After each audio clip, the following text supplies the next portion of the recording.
Very good morning, everyone. It's my proud privilege to be here to discuss glucagon in diabetes and what a clinician should know. I convey my thanks to Dr. Bansi Sabu and the entire DiaObecon team. We generally talk of insulin and, we never discuss what is glucagon. There's no conflict of interest. Glucagon is a polypeptide hormone like insulin.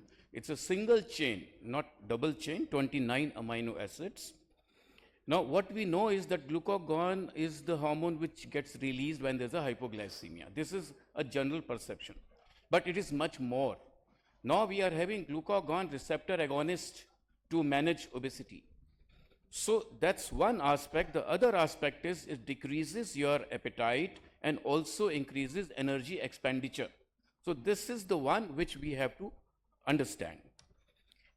And in today's scenario of diabetes, it is very, very important, like along with GLP-1 and GIP, we are also having a glucagon receptor agonist as a retatrutide is already, phase 3 trial is undergoing. Now, this was discovered in 1923 and insulin was discovered in 1922. So only a year later. So we know everything about 100 years of completion of insulin, but we never, celebrate centenary year, which was 100 years 2023 for glucagon, which is now becoming more important than insulin. And how the name glucagon, it was basically, it is a glucose agonist. So hence the name glucagon. We can see here. Now, other thing is, in type 2 diabetes, what we used to think was like insulin resistance and insulin deficiency. But in 1973, there was this theory came that there's a hyperglucogonemia also along with insulin deficiency. I'll tell you why it is there. So this hormonal theory, there's a insulin deficiency, hypoinsulinemia with basically insulin deficiency with hyperinsulinemia and hyperglucogonemia. So there has to be a balance between insulin and glucagon to have a normal glucose homeostasis. Now let's see the development of the cells in adults. In adults, what happens, you can see this, yeah. So in adults, the adult genitor or progenitor cell, it gets converted to alpha cell first. Okay, we can see here, and then the beta cell. So alpha cell is in a way a unsung guardian of beta cell. Now what happens whenever there is a metabolic insult on beta cell, there is a decrease in insulin secretion. But since alpha cell is a guardian, there is a hyperproliferation, increase in number of alpha cells. So alpha cells come into play to protect beta cells, and there's increase in number of alpha cells, and there's a hyperglucogonemia, initially to compensate for insulin deficiency. Try to understand. So there is a state of euglycemia to dysglycemia to frank diabetes, hyperinsulinemia, insulin resistance, hyperglucogonemia. Initially there's a euglycemia because alpha cells are trying to compensate by proliferating to beta cells. And numerically also there is a little more number of alpha cells as compared to beta cells in our body. And there is a paracrine control of alpha and beta cells going on. And this is through, different, GABA, axanthin, and artemisinin. The number of, chemicals are there which are, there to control alpha cells on beta and vice versa, so that there's no hyperinsulinemia and there's no hyperglucogonemia. There's a balance in a normal state. In physiological conditions, alpha cells produce glucagon, but in pathological condition, when there is a, stress on beta cells are dying, alpha cells also produce GLP-1 to protect as a growth survival factor for beta cells. This is during insult. And other important thing is alpha cells have higher amount of BCL-XL, which is resistant to death. So this particular genotype is there in alpha cell, which makes them resistant to stress as compared to beta cells. So beta cells die before alpha cells, and alpha cells proliferate. So hence there is a hyperinsulinemia, insulin deficiency, and hyperglucogonemia. Now there are number of effects of glucagon. As I mentioned, it is not only on pancreas. There is a decrease in appetite, decrease in, like we know, GLP-1 analogs. They also, are structurally same as glucagon.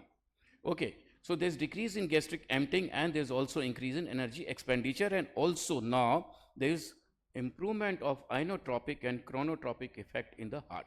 That is also there. These are number of effects overall of glucagon. We already know this: gluconeogenesis, glycogenolysis, but there's also lipolysis, and there's also ketogenesis.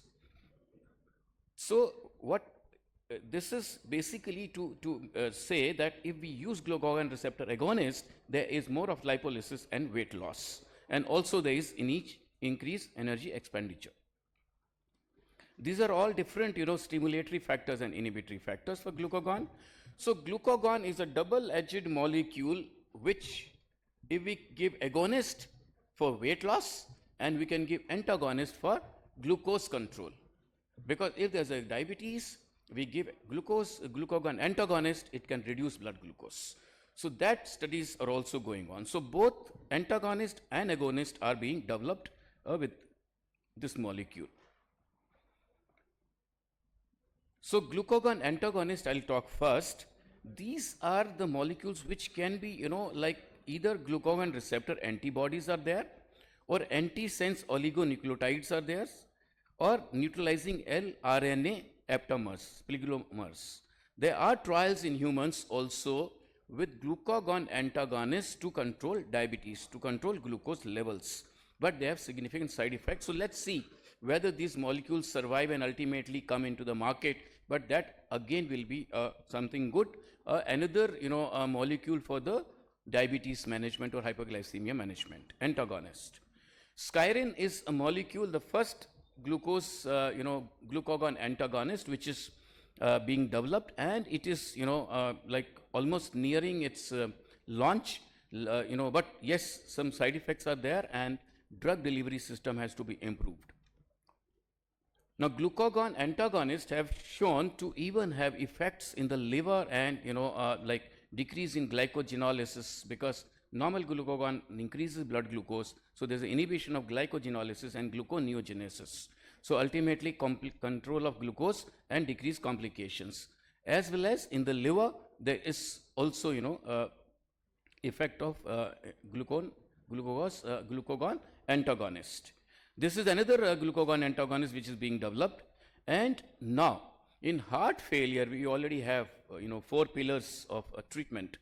Glucagon antagonists are also being developed as one of the pillars in the management of heart failure, because we are winning the battle in CVD, but we are losing the battle in managing heart failure, and we are still losing patients. Now coming to agonist, that is very much already there in the market. We have GLP-1, we have GIP, and now retatrutide would be launched in a year or two, which 3 components: GLP-1, GIP, and glucagon receptor agonist. So this is a very important and very good slide, that these are all molecules for obesity management.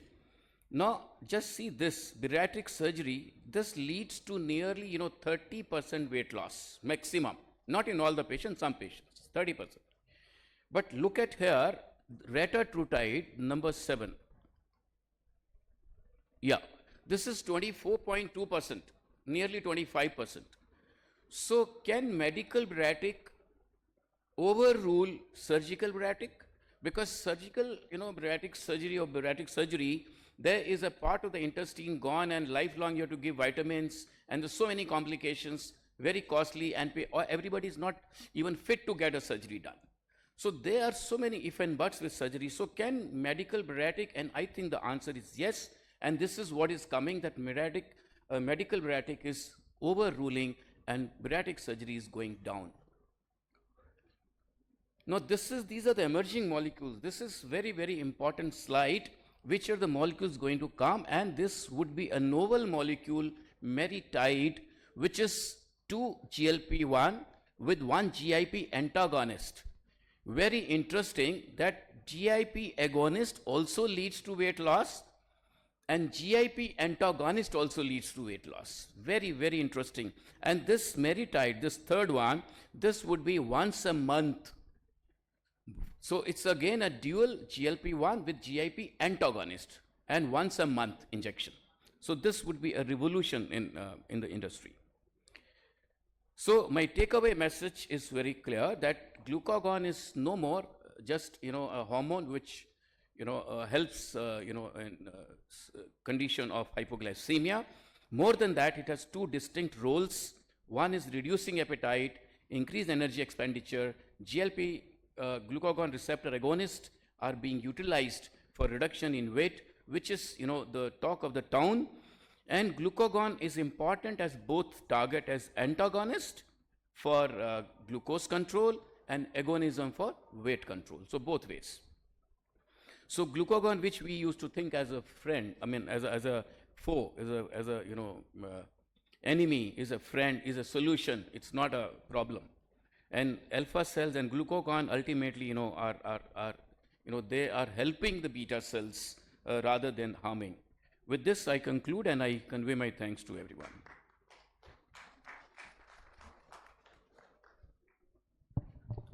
Thank you.